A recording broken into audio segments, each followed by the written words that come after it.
And also, if any tech wizards out there know how that I can like share my screen and see you all at the same time, I would love to hear about it.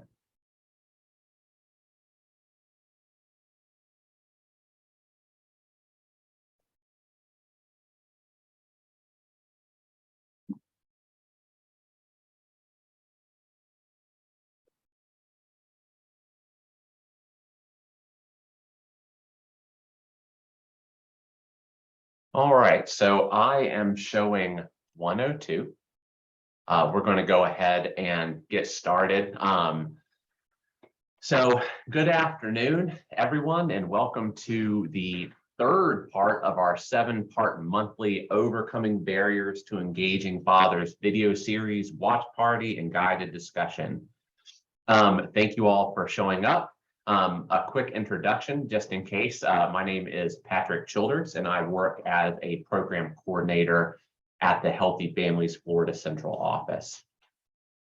Thank you all so much for taking the time out of your busy day to dedicate to thinking about how our program can improve our services for fathers. The hope is that the Overcoming Barriers to Engaging Fathers video series events can be an engaging way for us to come together and utilize our biggest strength, which is you all, our staff's experience and ingenuity, to share and develop strategies to overcome specific barriers that we've identified to engaging dads, and specifically for the topic in today's video. The goal for today is for you to leave better equipped to have conversations with your staff and program about how they can engage fathers, be able to critically look at the ways your site engages dads, and to give the central office ideas about how we can further support your efforts to engage fathers. As we start watching the video, please be thinking about areas of your program that are affected by the topic today. And the more involved and responsive we are during the conversation, the more valuable today will be. So again, let me get this video started here.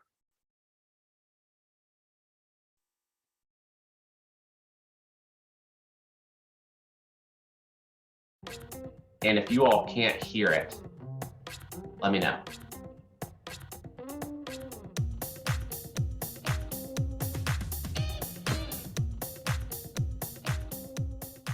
Hello, my name is Jason Perry, and I will be talking with you today about recognizing the barriers to paternal involvement and giving you some strategies as to how you can overcome those barriers. One of the most significant barriers to paternal involvement is the father's fear of having his inadequacies exposed or exploited. Most maternal and infant health programs or maternal and child health programs view fathers through the lens of what they do for the mother and the child. These men are constantly challenged to meet their responsibilities, as very well they should be.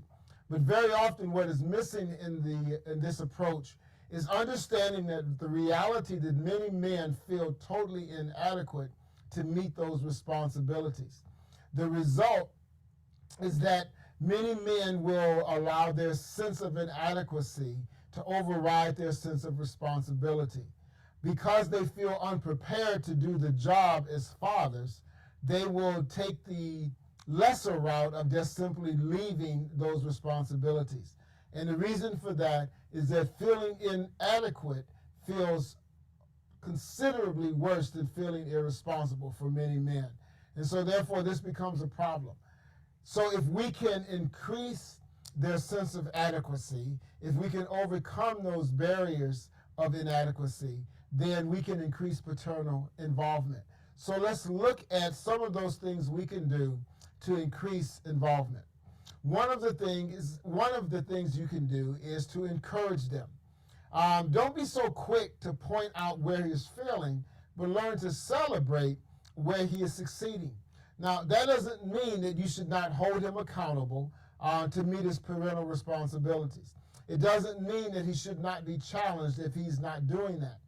But you should understand that for many of these fathers, They have lots of voices in their ears telling them what they are not, telling them that they are not adequate, that they are not good men, telling them, calling them absentee, all types of negative things that these men hear, that they don't even have a role. I know I often hear in my trainings, I often hear from workers that fathers are unnecessary. Men who hear that are not going to stick around a lot because, again, that inadequacy will cause them to override their sense of responsibility. So just encourage them and let them know everybody needs a little bit of affirmation. Another thing that you can do is identify the sources of the inadequacy. Ask yourself, what are some of the things that make a man feel like he has little or nothing to offer, or that he is unqualified to be a parent? Let's look at a few of those things. Lack of employment. The fact that a father cannot provide for his children can make him feel very inadequate. And so there's really not a whole lot more I need to say about that. Not having a job, not being able to provide is problematic. Current or past incarceration. Not only does this impact a father's capacity to work, it also impacts his capacity to even feel good about himself sometimes. His image of himself sometimes is that I am less than, that I'm an embarrassment, that I don't even have the skills that I need because of my incarceration to take care of my family. Multiple child support responsibilities can also impact a father's capacity to be directly involved or significantly involved in the lives of his children. Many children, having to support many children, may mean that he's not supporting any of them at the level that is necessary, and that can cause some problems as well. The lack of male role models in their upbringing. These next three things I'm going to talk about are all kind of interrelated. But not having a good man, or not having men in his life when he's coming up to show him how to be a good husband or father creates a real sense of inadequacy in many men.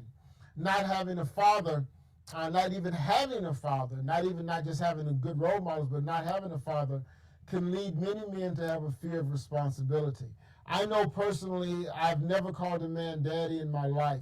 And as a result of that, when I became a father, it led me to be pretty insecure about my capacity to do the job. And so even though I took the path of responsibility, many men would choose not to because they have a difficult time overcoming those negative and those inadequate feelings. This is especially true for new fathers who often lack the experience, or I should say often they do. If they're new fathers, they lack the experience of having been a father. And when they're told that they don't know what they're doing or they're criticized for what they're doing, it often demotivates them and causes them to back off. The last thing that I want to point out is to ensure your support. Encourage these fathers that they are not alone in this effort to become great dads and to become involved and engaged fathers. Ensure them that you are as committed to helping them be good fathers as you are helping the women to become good mothers. Feeling powerless or inadequate is a great deterrent to many men. Recognizing and addressing this will go a long way in your efforts to increase paternal involvement.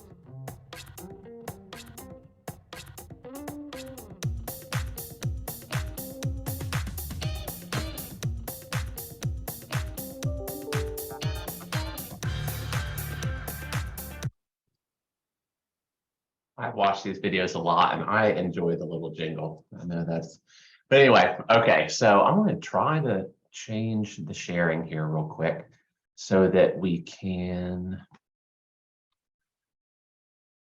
share, but I can also see you.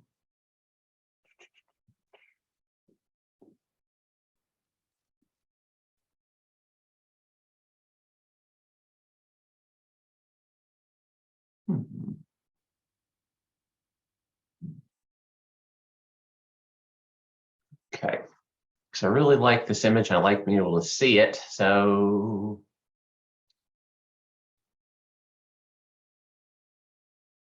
Okay, well, we're just not gonna worry about it. Okay. So, in the past couple videos, we've had a few ground rules to try to help keep the discussion as organized as possible. So we were doing that by using the hand raise reaction, but since I can't seem to get you all on screen today, we're just going to do away with all that.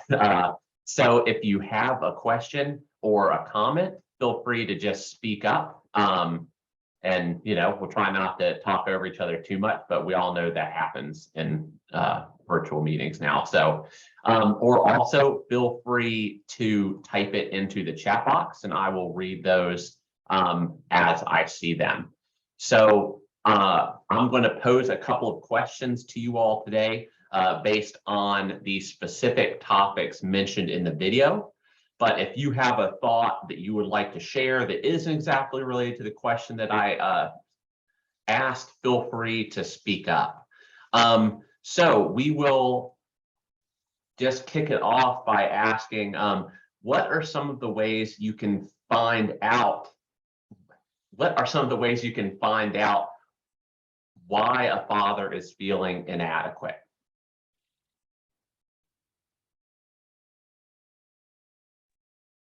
Well, you can just ask him.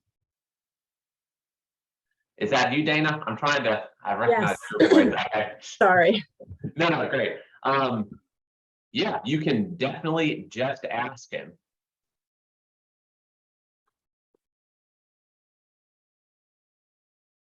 Jacob says in chat that you can look at their body language.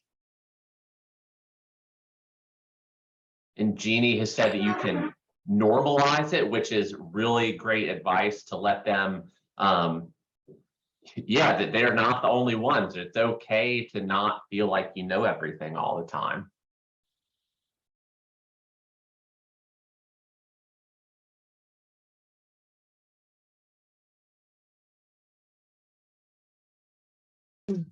You can do the HFPI with them. Yeah, using our tools like the HFPI specifically, because that is a great way to see where they're feeling like they don't know everything. I love that. Yeah, that's a great idea.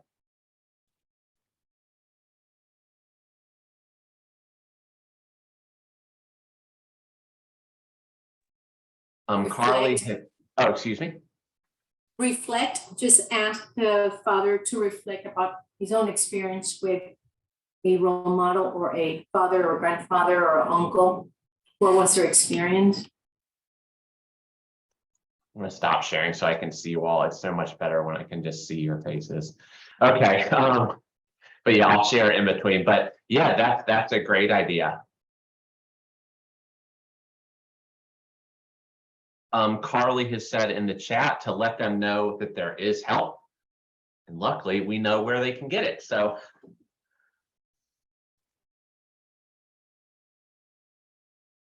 and Pam has said, explore with mom how dad may be feeling. Yeah, that's a great conversation to have, especially if dad's maybe not around. And it's hard to convince him to come around sometimes if he's not around, right?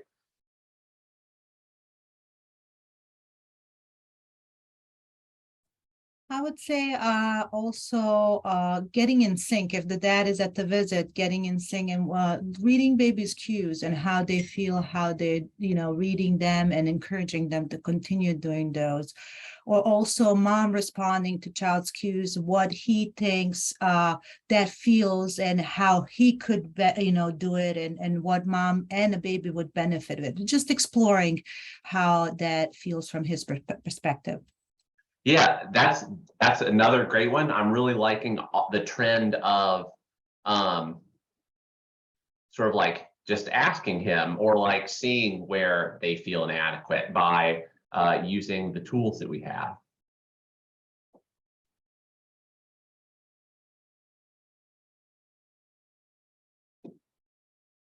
Jeannie has said use fathering in 15, which is a great So we'll explore that a little bit more for a second.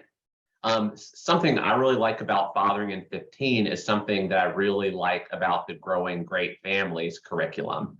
So if your staff is more comfortable using one or the other, they can do both. But yeah, I think that how do you want your child to view you or think of you activities are a great way to find out ways that things that they might struggle with or feel like they are having challenges with.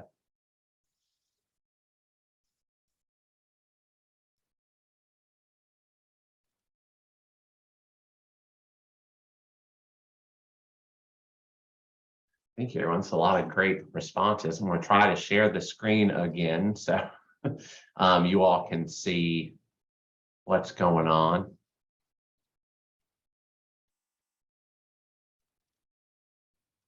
Even if I can't see you all, which is the saddest thing. Oh, okay. So now I can see you all again, which is great.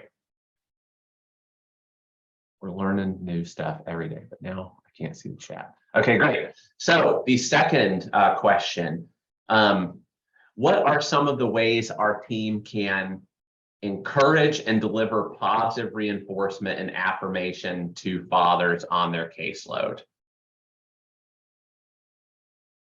We've already had a few really great answers that sort of answer that.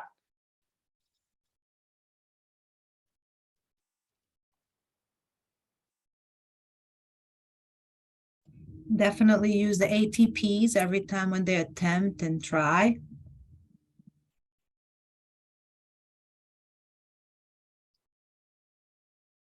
Yeah, I know I like ATPs. So if you see them doing something great, make sure they know that they're doing a great job.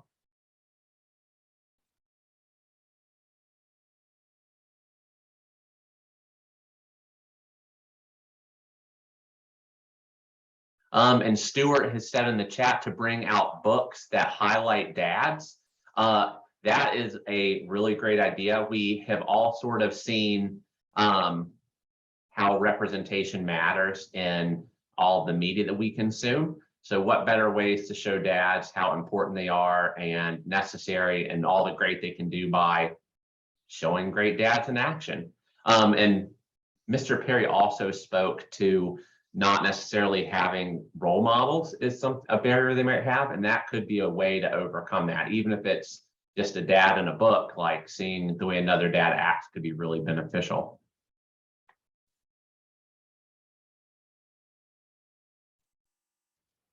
Ileana has said, bring and share literature pertinent to fathers.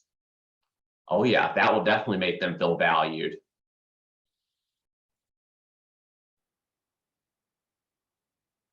And Pam said, be sure to leave materials for dad, even if he is not present at visits, so he feels he is a part of the process. I love that idea because even if they're not around, you can still show them that we want to interact with them and that we do recognize how important they are to their child. You know, maybe they will come around a little bit more.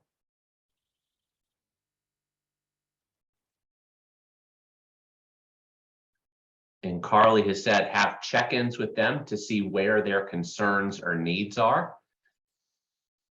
I love the idea of direct communication. I love that. You know, why dance around it? Just ask them what they need, for heaven's sake. One of the things that I usually do, because on most of my cases, the dads are not there. So what I do is always talk to the moms, and like somebody said, bring the paperwork of the topic we talk about, and I tell mom, you know, just make sure you talk to him about it. And most of them do. When I come back to the next visit, they told me how it went. So that's another idea. Zelly, I really love the idea that you're not only taking things for dad, but then you are following up about it to show how much that you didn't just do it, you actually want to know, and that way you can continue to evolve the services you provide. I love that. That's great.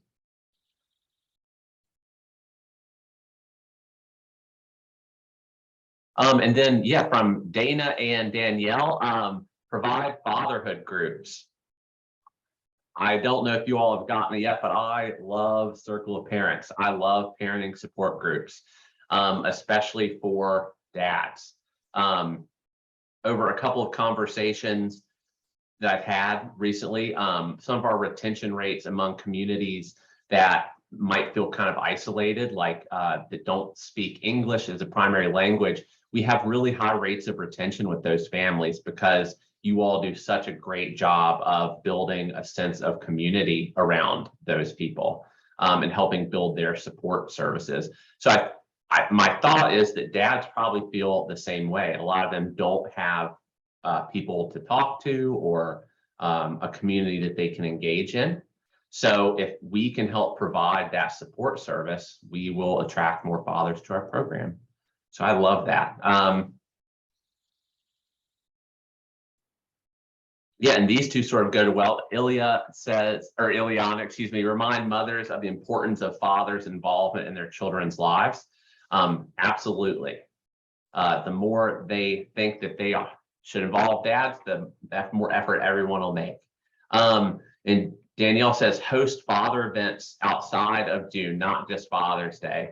We do love Father's Day, but yeah, special days that celebrate dads are really great. I will say, hold on, let me find it here.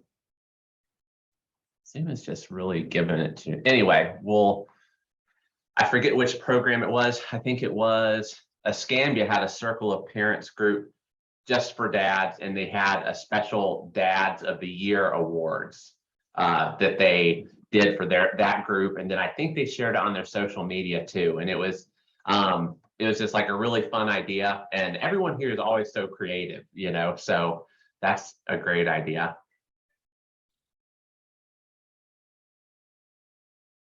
And Manny says, affirm dad when he's demonstrating nurturing skills with his baby and child. ATPs all day, love it. Carmen brings up a really important point. Excuse me, at enrollment, invite the dad to enroll. Co-participate and share information about fatherhood support groups. Yeah, so I will say we don't have a lot. We have a lot of dads who participate in our visits, which is really great. I don't remember the exact number, but it's something like 10 to 20% of families have dads who participate in at least one home visit every quarter, which is great. But we do not have many dads who are actually enrolled in our program. And they're still getting great services, and that's great, but enrolling them can really help our program anyway. Pam says, consider hiring a dad male FSS to, if you all can see, anyway, yeah, to do co-visits. If you can have a male on your staff, that is really great. That can be a little challenging sometimes. So maybe another reason I like the groups is you can utilize a dad who's in your program to maybe amplify that male role model.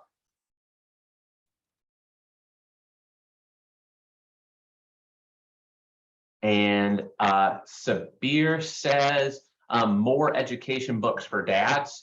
Example, Cheers Check-In Core. We usually attend trainings about MOBs before father services. Absolutely. There's definitely that sort of the way we train may be geared more toward moms, and we are working towards that, which is great. Becoming more father facing also. And yeah, and better ways to utilize all of those. That's a great idea. And Stuart, have dad parent support groups.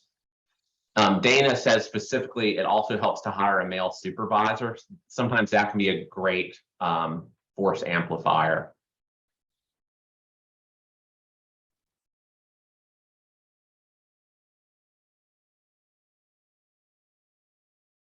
Great, those are all a lot of really great ideas. And once again, some of these questions carry over, so I appreciate it. But so we'll move on to the next one. How can you help make fathers feel like they are valued and that you want them to participate in home visits and Healthy Families Florida?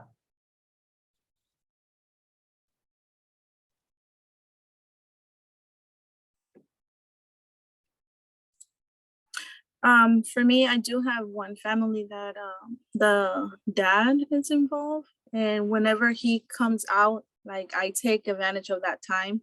That if he says something, then I just focus on him and asking him like open-ended questions. And so far, like when I started doing that, so far the last two visits, he has been out with the baby and playing with the baby, and so it's been really good. I love to hear it, Zoe. Thank you. I will say from personal experience, when I was at FSW, FSS, whatever, I had a dad who would occasionally sort of be around the periphery of the house, and I would show up, and I made sure to have a couple of like activities that I thought would be specifically engaging to him, like ready to go. Like I had my plan for the home visit, but if he was there, I had something to pivot to in my go folder. And that seemed to work. He started coming around, which was really great. But yeah, so very similar to Zoli's idea. More material with photos of fathers. Absolutely agree.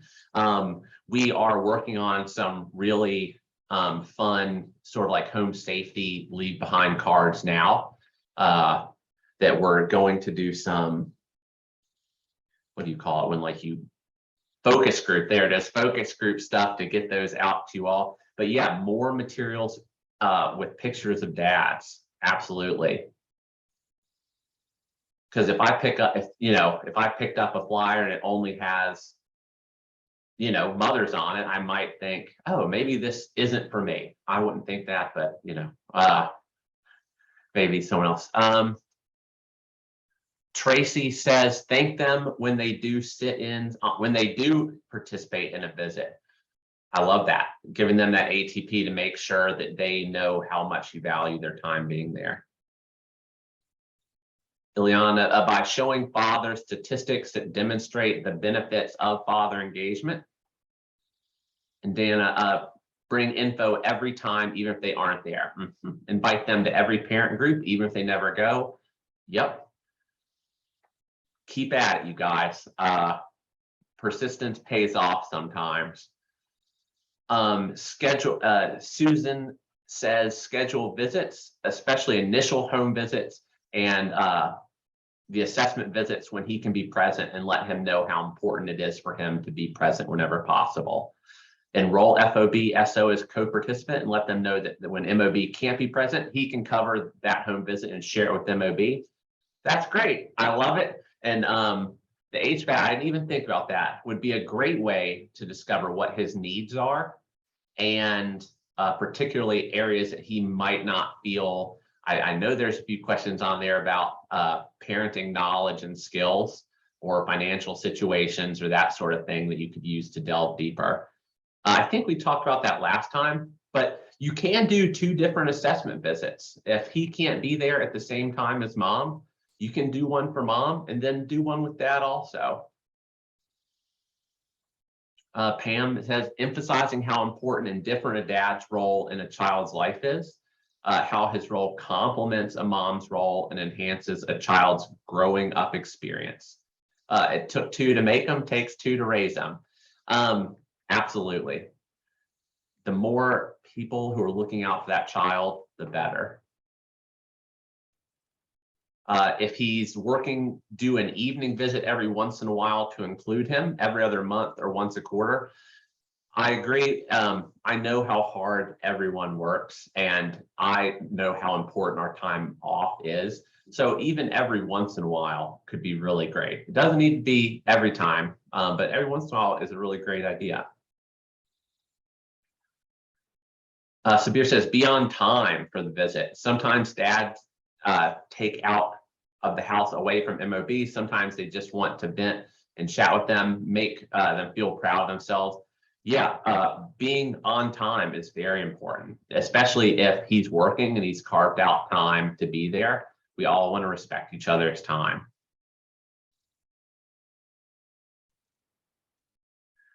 Yeah, so Dana, at some point what I need to do is I'm going to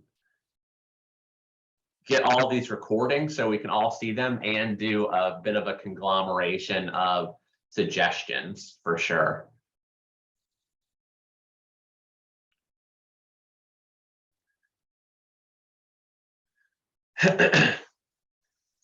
And also a quick suggestion for me, like if they're feeling inadequate, make sure you're just teaching them, just having them participate in visits is a great way. Like if they don't know much about changing diapers or what a baby eats, you know, make them, or not make, you know, tell them what the deal is so they can know.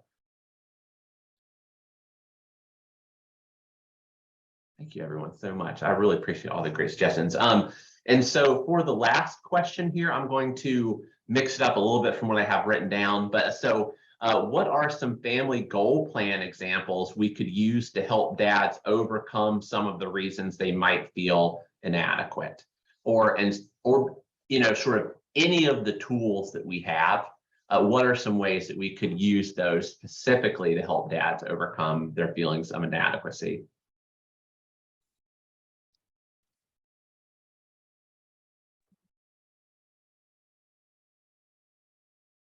I think you pointed out some good ones just about the basic care, like getting comfortable with changing diapers and feedings and, you know, just one thing at a time.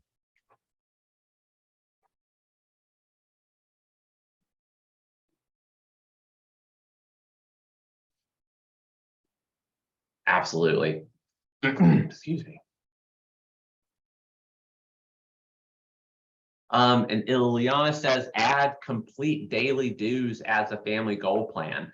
That's a really great idea. How do you build confidence if not by doing something more, right? You know, practice, practice, practice. If you are not a confident ice skater, sorry, Virginia kid stuff.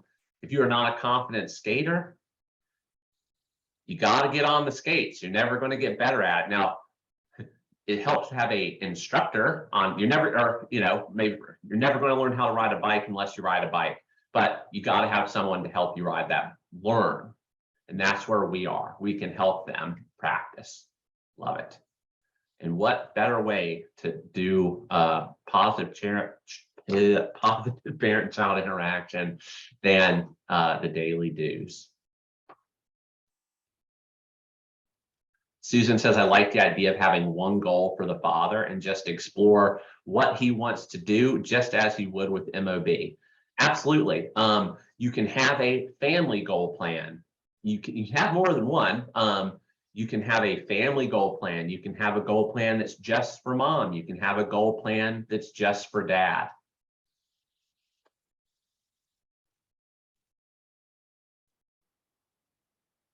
And since we know, that's another great way to sort of have that conversation about what are you feeling insecure or you would like to improve on without being like so upfront, being like, what do you think's wrong with you? Be like, what are your goals? And, you know, maybe I want to make more money, or, you know, I want to learn how to coach my kid or learn sports or something.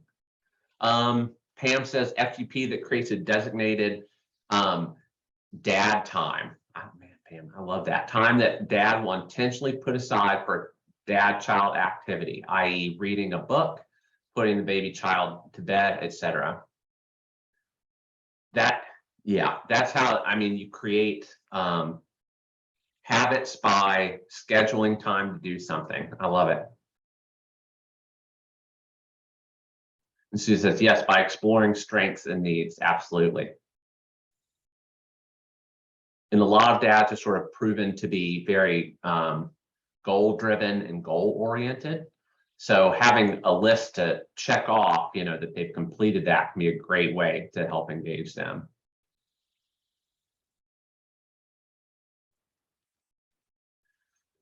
Ileana has a great point that I wanted to bring up. I was hoping someone would. So tap on what comes natural to fathers, like to protect a child. So a great way to build confidence is not just to build up skills that they feel like they don't have a great grasp of, but to highlight the things they do have a great grasp of. And one of those things could be the home safety checklist. Take it in and make it it's everyone's responsibility, but you can make it his responsibility by, say you have, like a kit that you take out with home safety checklist. It has stuff like child door safety locks or smoke detector, change the batteries. That's how I usually get them. Remember, twice a year, this is going to be your job. Twice a year, when the time change comes, you're going to be in charge of changing the battery on the smoke detector. So, yeah.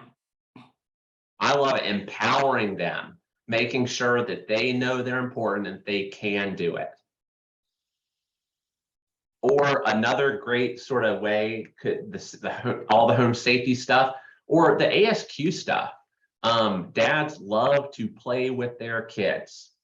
And moms and dads often play differently with their kids, which is great. And we're speaking in generalities a little bit, but understand that I know there's a lot of finesse in some of these, but a lot of times dads are a little more physical, so you can help their children develop their fine and gross motor skills.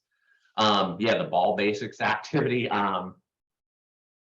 But yeah, so involving them in ASQ activities to help them show them that they can help their child develop by doing something that they're going to do already.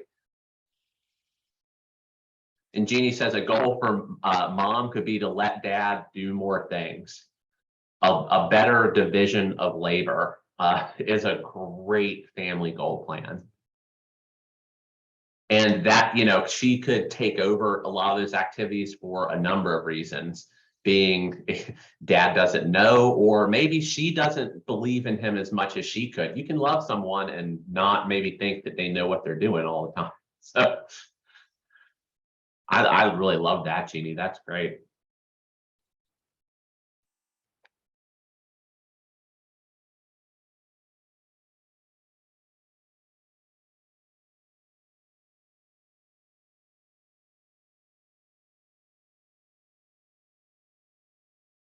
Well, all right. Are there any other great family goal plan ideas that could be for a family or dad to help them overcome some feelings of inadequacy that you all can think of?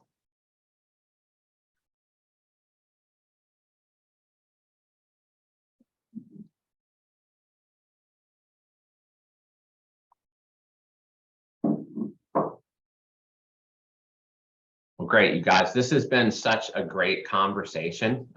Today has really been a special one for me. Before I start to wrap up, because I want to make sure we talk about respecting time, does anyone have anything else that they would like to add or contribute, ask the group, pose a question?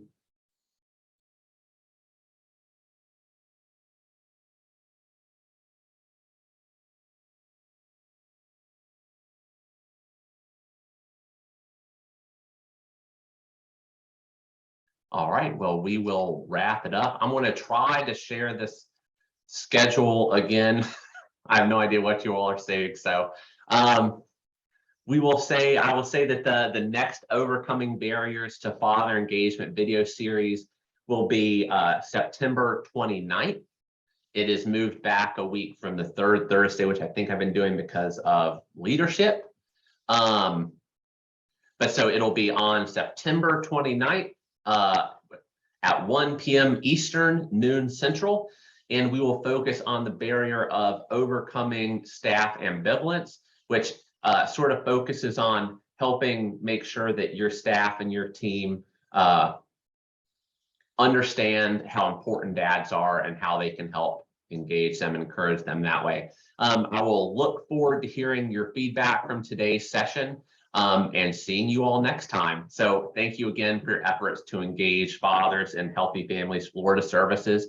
And I hope you all have a great rest of your week. Thank you so much.